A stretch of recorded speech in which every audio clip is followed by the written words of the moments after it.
সংবাদ শীৰ্ষক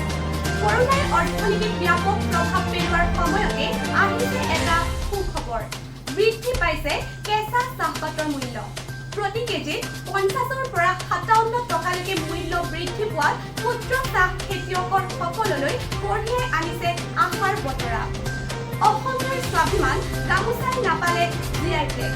আপত্তি দৰ্শালে ৰাজ্য চৰকাৰে এইলৈ প্ৰতিক্ৰিয়াৰ সৃষ্টি হৈছে ৰাজ্যৰ সচেতন মহলত যোনদিন ওলালে তৰাদিন ওলাব গাবলৈ নাই আৰু অৰ্চনা মহন্ত দীৰ্ঘদিন অসুস্থতাৰ পাছত আজি গুচি গ'ল অৰ্চনা মহন্ত আজি পুৱা 11:30 বজাত গুৱাহাটীৰ এখন নাৰ্ছিং হোমত শেষ নিশ্বাস ত্যাগ কৰে বিশিষ্ট শিল্পীগৰাকীয়ে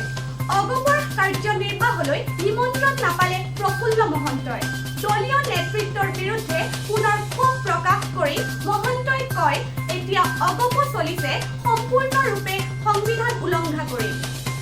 এইবাৰ কৰোনা টেষ্ট নকৰাকৈ প্ৰৱেশ কৰিব নোৱাৰিব বিধানসভাৰ অধিৱেশনত কৰোনা টেষ্ট কৰিব লাগিব বিধানসভাৰ সকলো বিষয়া কৰ্মচাৰীয়ে আনকি অধিৱেশনত বাতৰি সংগ্ৰহ কৰিবলৈ যোৱা সাংবাদিকেও কৰিব লাগিব কৰোনা টেষ্ট পশ্চিমবংগত বৃদ্ধি পাইছে কৰোনাৰ তাণ্ডৱ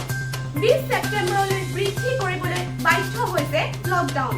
কেৱল এয়াই নহয় 7, 11 আৰু 12 ছেপ্টেম্বৰত ৰাজ্য চৰকাৰে ঘোষণা কৰিছে কঠোৰ লকডাউন এই ঘোষণা জাৰি কৰিছে মুখ্যমন্ত্ৰী মমতা বেনাৰ্জীয়ে